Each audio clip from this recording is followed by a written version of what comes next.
خلق قرآن کا فتنہ کیا تھا؟ امام احمد بن حنبل نے خلق قرآن کے فتنے کا مقابلہ کس طرح کیا اور امام احمد بن حنبل پہ کس قسم کے ظلم ڈھائے گئے جب انہوں نے اس فتنے کے خلاف آواز اٹھائی؟ تو ناظرین، انہی سبھی سوالوں کے جواب آپ کو اس ویڈیو میں ملیں گے۔ امام احمد بن حنبل کی پیدائش 740 عیسوی میں ہوئی۔ آپ امام شافعی کے شاگرد۔ آپ کے والد کی وفات تقریباً 30 سال کی عمر میں ہو گئی۔ تو خود امام احمد بن حنبل کا ہی بیان ہے کہ میں نے اپنے باپ دادا میں سے کسی کو نہیں دیکھا۔ جب ان کے والد کی وفات ہو گئی تو ان کی پرورش کی ذمہ داری ان کے والدہ کے کندھوں پر آئی۔ وہ 140 ہجری میں احادیث کے علوم میں مشغول ہو گئے۔ تو تقریباً اس وقت ان کی عمر 15 سال تھی اور شروع سے ہی ان میں یہ جذبہ تھا کہ اسلام کے لیے میں کچھ نہ کچھ کروں۔ تو لہٰذا وہ حدیث کے علوم میں مہارت حاصل کرنے کے لیے مختلف ملکوں کے دورے کرتے۔ لہٰذا وہ اس علم کی پاداش میں بغداد کے شہر گئے۔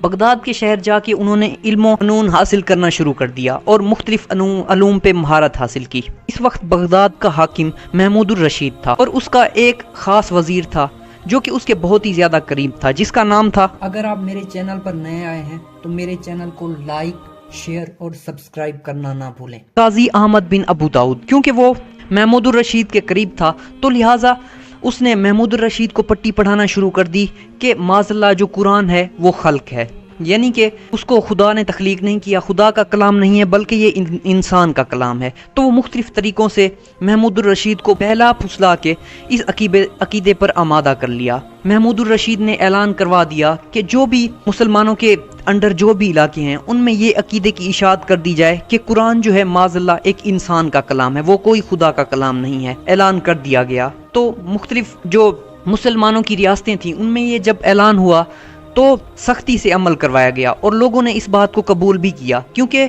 خلیفہ محمود الرشید نے یہ کہہ دیا تھا جو یہ عقیدے کو قبول نہیں کرے گا کہ قرآن ایک انسان کی تخلیق ہے تو اسے قتل کر دیا جائے۔ تو لہٰذا اس عقیدے کو سبھی قبول کرنے لگے۔ تو اس وقت جو بغداد کا پولیس آفیسر تھا وہ تھا ابراہیم بن ابو داؤد۔ تو لہٰذا ابراہیم بن ابو داؤد تک بھی یہ خبر پہنچی تو وہ پہنچا امام احمد بن حنبل کے پاس اور انہیں کہنے لگا کہ آپ بھی اس عقیدے کو قبول کریں، اگر آپ قبول نہیں کریں گے تو آپ کو بھی قید کر لیا جائے گا اور آپ کو بھی مختلف قسم کی سزائیں دی جائیں گی۔ تو لہٰذا انہوں نے اس عقیدے کو قبول کرنے سے انکار کر دیا اور ان کے ساتھ ان کے مزید 3 ساتھی اور بھی تھے۔ تو ابراہیم نے ان سب کو قید کر دیا اور انہیں کہتا رہا کہ اس عقیدے کو قبول کر لو نہیں تو تمہیں مار دیا جائے گا۔ تو لہٰذا احمد بن حنبل نے قبول نہیں کیا اور ایک دن ابراہیم نے احمد بن حنبل کے سبھی ساتھیوں کو نکالا اور کہا کہ تم اس عقیدے کو قبول کر لو۔ لہٰذا ان میں سے ایک انسان نے قبول کر لیا اور دوسرے دن دوسرے انسان نے قبول کر لیا۔ تو لہٰذا ابراہیم نے احمد بن حنبل اور ان کے ساتھی کو لیا اور ایک اور جگہ پہ شفٹ کرنے لگا۔ تو لہٰذا اس کے دوران ہی امام احمد بن حنبل کا جو ساتھی تھا وہ وفات پا گیا۔ تو امام احمد بن حنبل نے تدفین کی۔ اب امام احمد بن حنبل کو آزاد کر دیا گیا۔ امام احمد بن حنبل اپنے گھر میں ہی تھے۔ خلیفہ محمود الرشید کا ایک آدمی آیا اور کہنے لگا کہ محمود الرشید نے اب پکا ارادہ کر لیا ہے کہ اگر اب احمد بن حنبل نہیں مانے گا کہ قرآن خلق ہے، یعنی کہ قرآن انسان کا تخلیق کردہ ہے، تو میں اس کی گردن اڑا دوں گا۔ تو اس وقت امام احمد بن حنبل نے اپنا ہاتھ زانوں پر مارا اور آسمان کی طرف دیکھ کے کہنے لگے کہ یا خدا، اگر قرآن خلق نہیں ہے یعنی کہ انسان کا تخلیق کردہ نہیں ہے تو یا اللہ مجھے قوت دے کہ میں اس فتنے کا مقابلہ کر سکوں۔ لہٰذا اسی رات امام احمد بن حنبل کے پاس خبر پہنچی کہ خلیفہ محمود الرشید انتقال کر گیا، تو وہ اس پر بہت زیادہ خوش ہوئے۔ لہٰذا جب انہیں بتایا گیا کہ اس کے بعد معتصم باللہ جو ہے اس حکومت پہ بیٹھا ہے، اس کا خلیفہ بنا ہے، تو وہ بہت ہی زیادہ اداس اور غمگین ہو گئے، کیونکہ وہ محمود الرشید سے بھی بہت زیادہ ظالم تھا۔ لہٰذا اس نے حکم جاری کر دیا کہ امام احمد بن حنبل کو میرے پاس لایا جائے۔